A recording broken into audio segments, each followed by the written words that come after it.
أكبر ولله الحمد.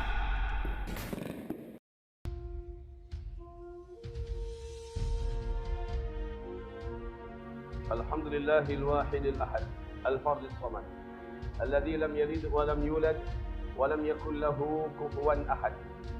أشهد أن لا إله إلا الله وأشهد أن محمدا عبده ورسوله لا نبي بعده. Saudara-saudaraku, hamba-hamba Allah umat Nabi Muhammad akhir zaman yang dimuliakan.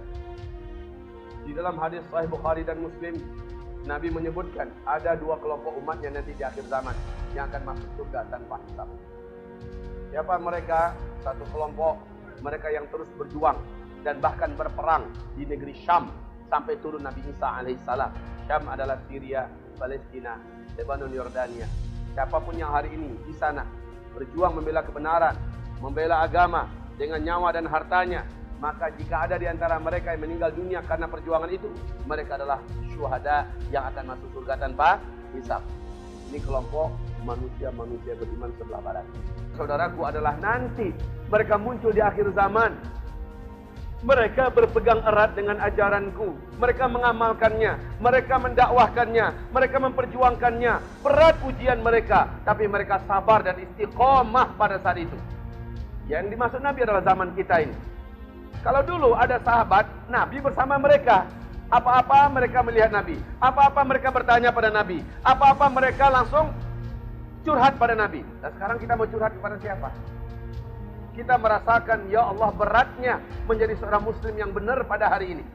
Menjadi seorang muslim yang kafah pada hari ini. Ujian berlapis-lapis. Beban yang dipikulkan kepada kita teramat sangat berat. Makanya tidak salah kalau seandainya Nabi mengatakan, orang yang beriman pada masa itu, dalam amal soleh mereka, akan Allah berikan pahala khamsina rajulan minkum. Orang yang beriman pada masa itu, yang mereka beramal, nilai amalnya ini dinilai oleh Allah 50 kali lipat pahalanya para sahabat. Mereka bertanya, memastikan setelah dengar mereka, ya Rasulullah, khamsina rajulan minna aminhum. Wahai Rasulullah, 50 kali lipat pahala mereka sama mereka pada masa itu, atau 50 kali lipat pahala kami saat ini? Rasul menjawab, bal minkum, pahala kalian hari ini. Pahala para sahabat, amalan yang kita lakukan hari ini, amalan yang sama dilakukan oleh para sahabat. Nilai yang beramal pada hari ini 50 kali lipat nilai pahala para sahabat. Allahu Akbar. Walaupun iman kita tidak akan mampu sedikit pun mengimbangi imannya para sahabat, tapi nilai pahalanya itu loh. Kenapa demikian? Berat beramal di zaman ini. Berat beramal di zaman ini. Setiap gerak kita. Nah, ini fase keempat. Kita tahu di Islam ini ada 5 kata Nabi. Fase pertama, fase kenabian. Dan ini berakhir dengan wafatnya Nabiullah Muhammad SAW. Fase kedua, fase Khulafaur Rasyidin. Fase para sahabat yang memimpin dengan sistem kenabian. Ini telah berakhir. Kemudian fase ketiga, Muawiyah bin Abi Sufyan yang berpusat di Damaskus, memegang tampuk kekuasaan dengan sistem kerajaan. Dan fase ini juga telah berakhir dengan runtuhnya khilafah Islamiyah Al-Utsmaniyah di Turki pada tanggal 3 bulan Maret tahun 1924. Lebih kurang 95 tahun yang lalu, fase ketiga sudah berakhir. Kita di fase keempat, di mana Islam sedang tidak memimpin di mana-mana. Islam sedang tidak memimpin dunia. Justru Islam pada masa ini, kata Rasulullah, mulkan jabarian, kaum muslimin pada masa itu ada di bawah kepemimpinan yang diktator. Ciri khas kepemimpinannya adalah jahat pada Islam, zalim pada kaum muslimin. Ini fase keempat. Makin bergerak waktu pada masa fase keempat ini, makin berat yang dihadapi oleh orang-orang muslim yang beriman. Orang yang beriman yang soleh-soleh dan taat makin berat ujiannya. Tapi siapa yang sabar, siapa istiqomah pada masa itu, kata Rasulullah, mereka berhak mendapatkan pahala 50 kali lipat pahalanya para sahabat. Banggalah saudaraku, bahagialah saudaraku, asal sabar saja. Jangan nyerah, jangan menyerah, jangan bendera putih dikibarkan, jangan futur, jangan tersungkur. Kalau sempat kita kena tampar umpamanya, tergeletak kita jatuh, bangkit lagi.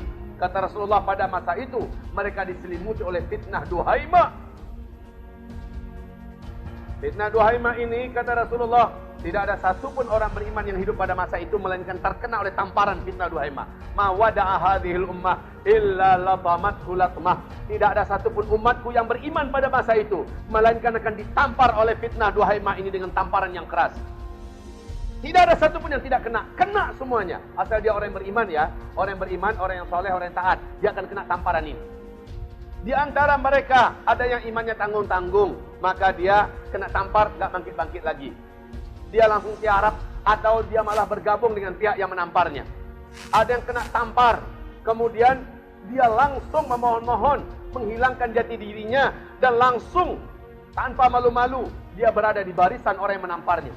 Ada yang kena tampar, mati, maka dia syahid. Ada yang kena tampar, puyang-puyang, jatuh, dia bangkit kembali. Dan dia tantang, dia hadapi. Ini macam-macam orang-orang yang kena tamparan itu. Ma wada'a hadhil ummah illa latamathu latmah. Tidak ada satupun umat yang beriman pada masa itu melainkan akan terkena oleh tamparan ini. Maka kata Rasulullah pada masa itu, saking beratnya ujian tamparan. Jadi ujian tamparan itu ada dua model, yang menyenangkan, ujian tamparan yang menyakitkan. Ujian tamparan yang menyenangkan adalah dijanjikan diiming-imingi jabatan, diiming-imingi kekuasaan, diiming-imingi fulus, diiming-imingi dengan dunia. Gimana? Bisa bertahan nggak dia? Jika ternyata nggak mempan, maka tamparan berikutnya atau tamparan yang kedua ini, yaitu tamparan yang menyakitkan. Mereka akan ditekan, diancam, mereka akan diculik, kalau perlu disiksa, ditangkap, dibunuh, dan diusir. Macam-macam tamparan yang kedua. Mau pilih yang mana? Dua-duanya berbahaya untuk iman. Sehingga kata Rasulullah pada masa itu, yusbihur rajulu fiha mu'mina wa yumsi kafira. Yumsi mu'mina wa yusbihu kafira. Pada masa itu, paginya seseorang masih beriman menurut Allah. Masih ada iman di dadanya itu menurut Allah. Tapi tiba-tiba siang datang ujian fitnah duhaimah menamparnya. Apakah berbentuk ujian? Ditawarkan jabatan, diberikan iming-iming kekuasaan, posisi tertentu yang menggiurkan, atau diancam dengan satu ancaman. Awas, kalau kamu tidak ikut kami, kamu akan kami beginikan, kamu akan menerima risiko ini, kamu akan begini, kamu akan begini. Antara dua tamparan ini akan kena kepada setiap orang mukmin yang soleh di akhir zaman. Maka ada orang yang tak lulus kena tamparan ini. Maka kata Rasulullah, karena dia tak lulus demi dunia, demi menyelamatkan nama baiknya, atau demi menyelamatkan jabatannya, harapkan jabatan yang akan diberikan kepadanya, dia pun melepaskan buhul-buhul keyakinan, akidah, prinsip-prinsip agamanya. Dan sorenya yumsi kafirah. Di sore harinya dia telah kafir menurut Allah. Kafir menurut Allah. Walaupun menurut dia masih muslim. Menurut orang-orang sekitarnya dia masih muslim. Tapi menurut Allah dia sudah kafir. Ada orang lain yumsi mu'mina wa yusbihu kafira. Sorenya menurut Allah dia masih beriman. Tapi malamnya datang rayuan, datang tamparan, atau datang ancaman, tekanan, intimidasi, dan dia tak kuat, dia tak lulus. Besok paginya yusbihu kafira. Besok paginya menurut Allah dia sudah menjadi kafir. Pada masa itu kata Rasulullah, umatku begitu cepat berubah. Dan di saat itu umat ini terbelah kepada fustotain, dua kelompok besar. Fustatu imanin la nifaqa fih. Kelompok yang pertama, kelompok yang berisi penuh dengan iman. Makin lama makin banyak ujian, makin kental imannya, makin cemerlang imannya, makin gemilang imannya, makin teruji imannya, makin bercahaya imannya. Mukmin haqqan. Inilah dia sosok yang dikatakan Rasul dapat 50 kali lipat pahalanya para sahabat. Aku rindu dengan saudaraku yang ini nih. Yang ini, yang mukmin haqqan ini. Yang lain pada masa itu kata Rasulullah SAW, masih sambungan hadis tadi, fustatun nifaq la imana fih. Kelompok kemunafikan yang tidak ada lagi tersisa iman pada mereka. Di dada mereka sudah tidak ada iman. Makin lama berjalannya waktu, makin parah munafiknya, makin jadi-jadi munafiknya. Antara mukmin haqqan atau munafik haqqan. La imana fih, tidak ada iman pada mereka. Tidak ada lagi kelompok yang lain. Di akhir zaman hanya dua kelompok ini saja yang terwujud dari umat Nabi Muhammad. Mukmin haqqan atau munafik haqqan. Yang munafik haqqan siapa? Yang tak tahan melihat silaunya dunia. Yang tak sabar melihat tawaran yang diiming-imingkan kepadanya, posisi dan jabatan yang dipegangnya takut lepas, atau ancaman yang diancamkan kepadanya. Akhirnya dia di sini. Lama kelamaan orang ini dirusak dan dirusak. Lama kelamaan terkikis habis imannya, dan yang tersisa hanyalah kemunafikan. Dan lama kelamaan munafik itu makin tumbuh subur. Fi qulubihim marad, fazadahumullahu marada wa lahum adzabun alim. Di dalam hati-hati mereka itu ada satu penyakit. Karena mereka tak obati, mereka tidak cepat taubat, mereka tidak cepat hijrah, mereka tidak cepat total memperbaiki diri. Bertambah-tambahlah penyakit itu. Fazadahumullahu marada wa lahum adzabun alim bima kanu yakdzibun. Untuk mereka azab yang teramat sangat pedih di dunia dan di akhirat, karena mereka di dunia telah dusta kepada Allah. Diuji sikit tak lulus. Ahasiban nasu ayyutraku ayyaqulu amanna wa hum la yuftanun. Banyak orang-orang yang mengaku-ngaku kami ini beriman, kami beriman, kami beriman, kami beriman. Kami uji dia, ketahuan ternyata mereka dusta. Nggak lulus ujian. Nah, umat Nabi di akhir zaman tak akan pernah keluar daripada dua kelompok ini.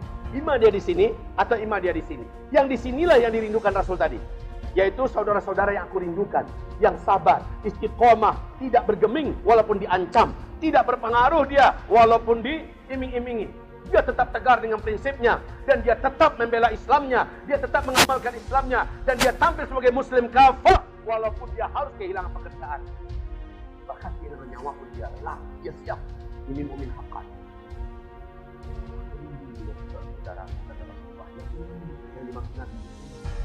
Coba buka Google, silakan baca 10 pembatal syahadat. Tulis saja itu. 10 pembatal syahadat atau 10 pembatal keislaman. 10 yang mengeluarkan orang dari iman. Ini judulnya apa saja Bapak buat, hasilnya sama. Yang keluar adalah itu juga. Ini sudah kupasan dan yang disepakati oleh para ulama-ulama salafus soleh dan khalafus soleh. Ulama terdahulu dan kini. Ada 10 pembatal syahadat. Dan banyak orang sekarang karena nggak tahu, ilmunya minim, informasi yang dia ketahui jarang dia dapat karena dia jarang ngaji, karena dia sibuk dengan kegiatan dunianya dan kerjanya, jarang tahu, maka dia akhirnya melakukan 1-2, jangankan 2, 1 aja jadilah. Dia sudah keluar dari syahadatnya, walaupun menurut dia masih muslim. Menurut orang sekitar dia masih muslim, jidatnya hitam, rajin tahajud, puasa Senin Kamis kagak mau ketinggalan, bahkan hafiz Quran, hafizah. Ternyata dia melakukan salah satu di antara 10 pembatal syahadat. Baca itu di Google. Kalau perlu di kitab-kitab tauhid yang ditulis oleh para ulama-ulama salaf kita. Kitab-kitab yang ditulis oleh para ulama-ulama kitab surat. Akan dilihat. Kaum muslimin, ini yang perlu kita ketahui. Wahai hamba-hamba Allah yang kami muliakan. Setelah mendengarkan ini, maka tidak ada pilihan yang baik dan benar bagi kita kecuali kita mencoba mewujudkan diri kita di mata Allah bahwa kita adalah mukmin haqqan di akhir zaman, saudara yang layak dirindukan oleh Nabi Muhammad sallallahu alaihi wasallam. Bukankah Nabi berkata, akan ada dua kelompok umatku di akhir zaman, mereka akan masuk surga tanpa hisab.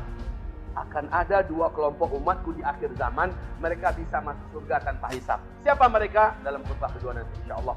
Astaghfiru rabbakum innahu kana ghaffara yursilis samaa'a 'alaikum bidrara wa yumtiru 'alaikum ma'an ghadaqa. Astaghfiru rabbakum wa tubu ilaihi tawbatan nasuha.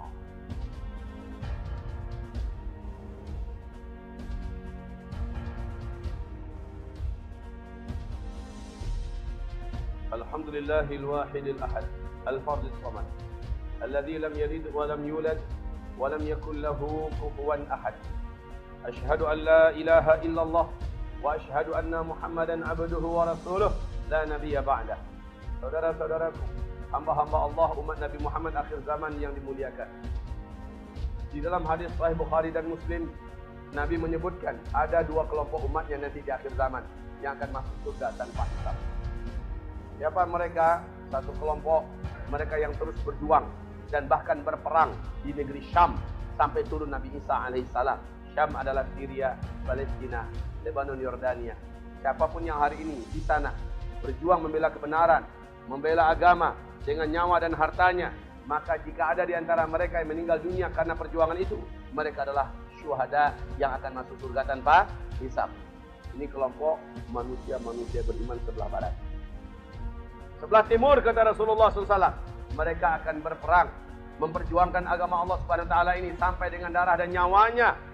Mereka akan korbankan hartanya, mereka akan korbankan segala-galanya demi agama. Mereka ini ada di sebelah timur, kata Rasulullah sallallahu alaihi wasallam. Mereka akan berperang melawan kaum musyrikin. Mereka akan melawan kaum Hind, dan siapapun di antara mereka yang meninggal dunia, maka mereka akan masuk surga tanpa hisab. Kelompok yang dimaksud Nabi di sebelah timur, setelah kami mencoba menelusuri, mempelajari, memahaminya, bagaimana dimaksud dengan musyrikin, bagaimana dimaksud dengan, maka salah satu titik sentral daripada kelompok yang sebelah timur itu insya Allah Ta'ala adalah di Indonesia. Siapapun yang sabar di sini, yang istiqomah di sini, dalam ujian yang makin hari makin berat, ujian yang makin hari makin berlapis-lapis, ke depan, apakah Bapak berpikir kita akan lebih enak daripada sekarang? Kalau dalam hadis Nabi yang sahih tidak. Isbiru fa innahu la ya'ti 'ala an-nasi zaman illa alladhi ba'dahu syarrun minhu hatta talqaw rabbakum. Kamu wajib bertahan. Kamu harus bersabar. Nanti akan tiba zamannya kepada kamu. Orang yang hidup pada masa itu, hari-hari yang sedang dia jalani lebih berat dan lebih terasa sulit daripada hari-hari yang telah dilewati. Hari-hari yang nanti akan disongsongnya, yang akan dijalannya, lebih berat dari hari-hari yang sedang dia jalani. Jadi, apa yang kita rasakan sekarang lebih berat daripada yang telah kita lalui dulu. Dalam segala hal ya, dalam segala hal. Dalam hal ekonomi, dalam hal kesehatan, dalam hal moral, dalam hal bencana-bencana alam, dalam hal politik, dan lain-lainnya. Coba dibandingkan dengan itu sudah, lebih berat nggak yang sekarang? Lebih berat yang sekarang. Perhatikan saja, Pilpres 2004 bandingkan dengan 2009. Pilpres 2014 bandingkan dengan 2019. Apakah kita berharap 2024? Maka menurut hadis Nabi ini akan lebih jelek lagi. Ekonomi juga begitu, akan lebih jelek lagi yang kita hadapi ke depan. Kehancuran global sudah mulai dibunyi-bunyikan oleh orang-orang terkaya di dunia. Dan mereka menganjurkan mempersiapkan diri dengan persiapan-persiapan yang justru Nabi kita menyuruh agar kita mengemaskan uang kita, agar kita segera membelikan emas sebagai simpanan akhir zaman, karena inilah dia cara untuk bertahan secara ekonomi di akhir zaman. Ini Nabi yang perintahkan. Tapi kenapa Tiongkok yang buat? Kenapa Cina yang persiapkan? Kenapa Australia yang gila-gilaan? Amerika, Cina gila-gilaan mereka beli emas hari ini. Nabi yang mengatakan demikian. Secara alam akan banyak terjadi bencana-bencana hebat, dan betul. Bencana alam yang terjadi tahun yang lalu dibandingkan tahun sebelumnya lebih berat tahun yang kemarin. Maka tahun yang sekarang, ujung-ujung 2019 ini semoga entah apalah yang akan terjadi, saya tak tahu. Tetapi menurut keyakinan saya dalam hadis ini akan lebih besar lagi akan kita hadapi ke depan. Bencana-bencana alam, musibah-musibah dan petaka. Dalam hal kehancuran moral, jangan tanya lagi hancurnya generasi kita sekarang, Pak. Anak SD udah ngerti seks, udah melakukannya. Anak SD udah pandai membunuhkan kawannya sendiri dengan cara dikeroyok. Anak SD udah bisa menghamili kawannya sendiri. SD, apalagi tingkat SMP. Kehancuran moral hari ini jangan ditanya lagi. Yang seluruhnya akan lebih berat ke depan. Maka ujian kita ke depan akan jauh lebih dahsyat, wahai saudaraku. Hanya orang yang beriman, kata Allah dalam surah Al-An'am ayat 158. Hanya orang yang beriman dan amal solehnya banyak, mereka lah yang akan dipelihara, dijaga dan dirawat oleh Allah Subhanahu wa taala. Mereka lah yang akan dilindungi oleh Allah. Enggak ada yang lain, Pak. Bapak punya jabatan jenderal, enggak bermanfaat di masa-masa huru-hara dan fitnah akhir zaman itu.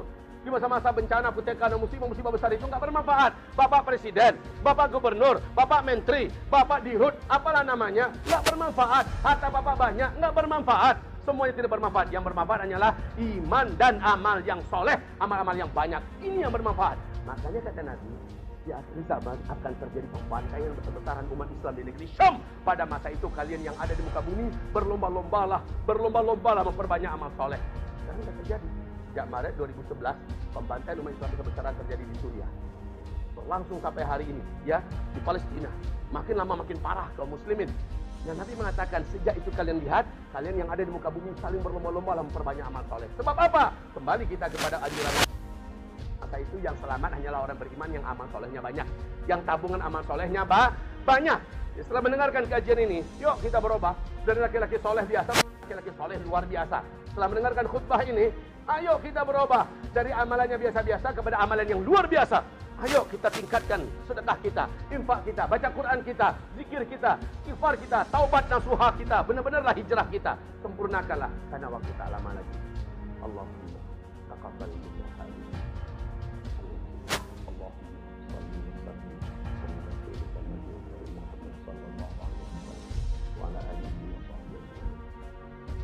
اللهم اغفر للمسلمين والمسلمات والمؤمنين والمؤمنات الأحياء منهم والأموات برحمتك يا سميع قريب مجيب دعوات. ربنا ظلمنا أنفسنا وإن لم تغفر لنا وترحمنا لنكونن من الخاسرين. ربنا لا تزغ قلوبنا بعد إذ هديتنا وهب لنا من لدنك رحمة إنك أنت الوهاب. ربنا فاغفر لنا ذنوبنا وإسرافنا في أمرنا وثبت أقدامنا وانصرنا على القوم الكافرين. اللهم انصر إخواننا المسلمين المظلومين المضطهدين في فلسطين. اللهم انصر إخواننا المسلمين المظلومين المضطهدين يا رب العالمين يا رب المستضعفين في سوريا. اللهم انصرهم في أيغور وروهينيا. اللهم انصر الإسلام والمسلمين في بلاد الجزيرة العربية. اللهم انصر الإسلام والمسلمين في قارة أفريقيا. اللهم انصر الإسلام والمسلمين في قارة أوروبا وأمريكا. اللهم انصر الإسلام والمسلمين في جنوب شرق آسيا. اللهم انصرنا في إندونيسيا. اللهم انصرنا في إندونيسيا. اللهم انصرنا في إندونيسيا. اللهم ربنا wahai Allah, siapapun yang saat ini memimpin kami di Republik Indonesia ini dan mereka sayang kepada kami, mereka menjaga agama ini ya Allah, dan mereka sangat memelihara keutuhan NKRI, mereka setia dengan Republik Indonesia, mereka menjunjung tinggi dan memuliakan para habib, para ulama.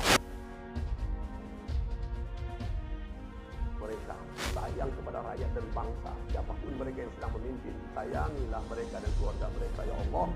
Kuatkan jabatan dan kekuasaan mereka ya Allah. Berkailah hidup mereka, lapangkanlah segala urusan mereka, angkat derajat mereka, dan di akhirat ya Allah jadikan mereka termasuk pemimpin-pemimpin surga nanti ya Rabbana. Masukkan mereka seluruhnya ke dalam surgamu ya Allah. Tapi siapapun yang hari ini sedang memimpin kami dari Republik Indonesia ini dan mereka benci kepada kami, mereka jahat kepada Islam, dan mereka menyakiti para habib-habib kami, para ulama-ulama kami, ini para dai-dai, ustaz-ustaz ahli sunnah wal jamaah yang istiqomah dan setia ya Allah, dan mereka berniat buruk terhadap Republik Indonesia, mereka berkhianat terhadap NKRI ini ya Allah. Siapapun mereka yang sedang memimpin saat ini, maka ya Allah, sebagaimana Engkau hancurkan Firaun dengan azabmu, hancurkan mereka ya Allah. Sebagaimana Engkau binasakan Namruz dengan azabmu, binasakan mereka ya Allah. Sebagaimana Engkau tenggelamkan Qarun dengan segala kesombongan dan keangkuhannya, tenggelamkan mereka seluruhnya ya Allah. Dan berilah kami pemimpin yang kuat, pemimpin yang soleh, pemimpin yang bertakwa, pemimpin yang dan sayang kepada kami, pemimpin yang membebaskan Republik Indonesia ini ya Allah dari segala beratnya beban-beban hutang dan kehinaan ya Allah, mengangkat kami kembali ke derajat yang mulia dan memimpin dunia ini ya Rabbal Alamin. Berilah kami pemimpin yang beriman dan bertakwa ya Allah ya Rabbal Alamin. Bagimu kun fayakun, bagimu kun fayakun, bagimu kun fayakun. Engkau membalikkan segala sesuatu dengan sangat mudah. Engkaulah pemilik kekuasaan. Engkau berikan kepada siapa yang Engkau mau, dan Engkau cabut dengan cara apapun, dengan cara apapun, dengan cara apapun dari ya Allah. Kami beriman kepada Engkau. Anta waliyuna fa innaka ni'mal wakil, ni'mal maula wa ni'man nasir. Ya Allah, kuatkanlah iman kami di akhir zaman ini ya Allah. Sabarkan kami dalam beriman dan beramal soleh. Sabar, iqamahkan kami. Jangan biarkan kami termasuk di antara pecundang-pecundang akhir.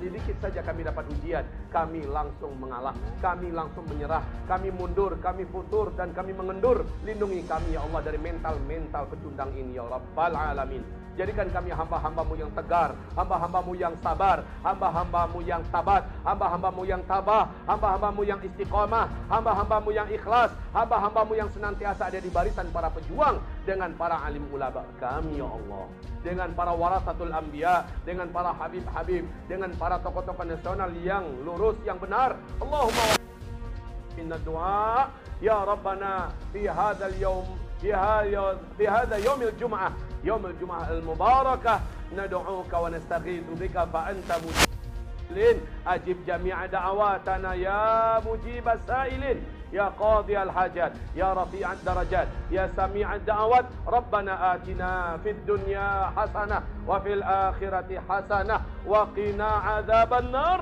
Subhana rabbika rabbil izzati amma yasifun wa salamun alal mursalin walhamdulillahi rabbil alamin.